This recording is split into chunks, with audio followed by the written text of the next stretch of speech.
Berdasarkan laporan April 2026, signifikan antara petinggi militer AS dan rezim Trump terkait perang di Iran ditandai dengan pencopotan pejabat Pentagon yang berbeda pendapat, dan jenderal tertinggi seperti Dan Cain dilaporkan memperingatkan risiko konflik panjang. Namun Trump menegaskan serangan akan terus berlanjut, bahkan gilanya menargetkan infrastruktur sipil seperti SD Minab, kekhawatiran strategis militer.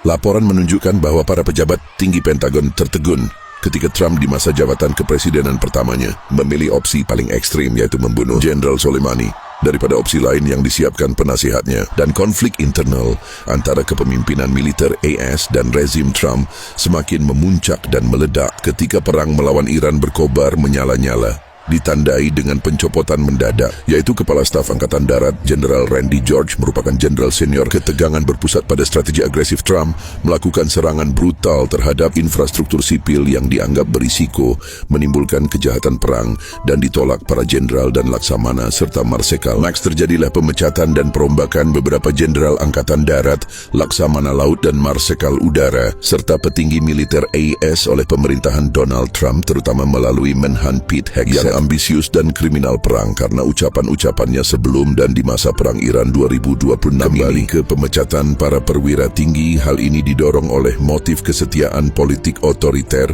dan diktator serta kepentingan pribadi. Pembersihan para perwira berideologi woke. Namun apa itu woke? Dia adalah ideologi yang secara singkat adalah gerakan anti terhadap rasisme dan diskriminasi pada kelompok dan golongan minoritas. Singkatnya anti-SARA jika di Indonesia. Dan pemecatan ini penyelarasan atau pemaksaan strategi perang di Iran di dalam militer Amerika, mulai dari komando tertinggi hingga prajurit militer terendah. Langkah ini bertujuan memastikan seluruh komando militer di lingkungan Trump hingga tentara yang ada di medan perang hanya loyal pada kehendak, keinginan dan agenda serta perintah Trump dan rejimnya saja. Dan kebijakan pemecatan para perwira anti-SARA alias berideologi woke ini sepenuhnya seringkali tanpa penjelasan publik yang rinci. Dalam laporan menunjukkan penyesalan para penasihat atau pembisik Trump atas agresi perang yang dilakukan Trump. Meskipun Trump mengklaim dominasi militer, perwira tinggi militer Amerika dilaporkan ternyata terkejut oleh sikap dan perilaku agresif rejim Trump via Menteri Perang Pete Hegseth yang ekstrim, bahkan hingga termasuk pemecatan Kepala Staf Angkatan Darat Jenderal Randy George dan para perwira tinggi lainnya di jajaran matra darat, laut dan udara di tengah perang yang sedang berlangsung sengit brutal. Dinamika politik Verstappen keamanan.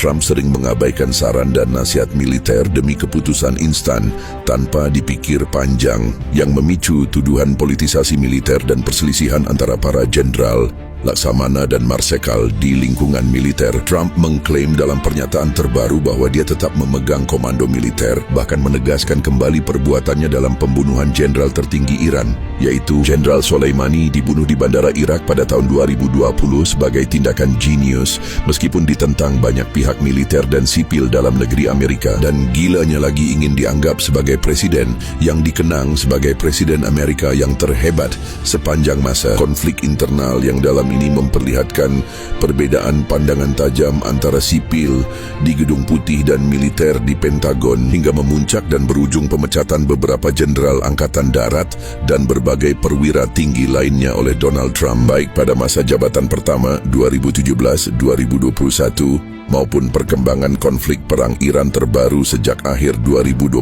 hingga April 2026, umumnya bermotif ketidaksetiaan militer, perbedaan pandangan strategis yang tajam, dan keengganan tunduk pada agenda politik Trump. Trump sering menganggap militer Amerika sebagai bagian dari deep state yang menghambat kebijakan unilateral dan isolasionisnya, dan Trump mencari pemimpin militer yang lebih sejalan dengan pendekatan kekuatan militer penuh. Dan Hegseth menargetkan perwira yang kurang loyal kepada Trump, seringkali menargetkan minoritas dan perempuan. Dia juga memecat para perwira yang fokus pada keberagaman, DE, Diversity, Equity and Inclusion. Dan Trump tidak senang dengan penilaian intelijen yang berbeda dengan klaim Trump mengenai keberhasilan serangan militer yang dianggap merusak agenda politiknya. Pemecatan George dikaitkan dengan ketegangan antara Menhan Hegseth dan pemimpin Angkatan Darat, termasuk perbedaan pendapat mengenai promosi perwira dan penggunaan pasukan domestik seperti kasus ICE.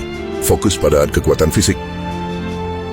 Trump menekankan bahwa militer harus fokus pada kekuatan dan karakter daripada politik kekinian, political correctness dan pencopotan para komandan untuk memastikan fokus, berperang dan menang. Pemecatan ini merupakan bagian dari perombakan besar-besaran untuk mengkonsolidasikan kendali kekuasaan Gedung Putih atas Pentagon di tengah konflik perang yang sedang berlangsung. Mari kita dengar. General Randy A. George will be retiring from his position as the 41st Chief of Staff of the Army, effective immediately. The Department of War is grateful for General George's decades of service to our nation. We wish him well in his retirement. Before becoming the US Army's top uniformed officer in 2023, George served in the First Gulf War as well as Iraq and Afghanistan. He was also Defense Secretary Lloyd Austin's top military aide from 2021 to 2022 during the Biden administration. This is the latest sacking among the US military's top brass during the second Trump presidency. Others who have been removed include Chairman of the Joint Chiefs of Staff Air Force General C.Q. Brown, as well as the Chief of Naval Operations and Air Force Vice Chief of Staff. More than a dozen other top military generals and admirals have also either retired early or been removed from their posts by Hegseth. Out and close with and destroy the enemy as viciously as possible from moment one. And that's why we see ourselves as part of this negotiation as well. We negotiate with bombs. You have a choice as we loiter over the top of Tehran, as the President talked about your future.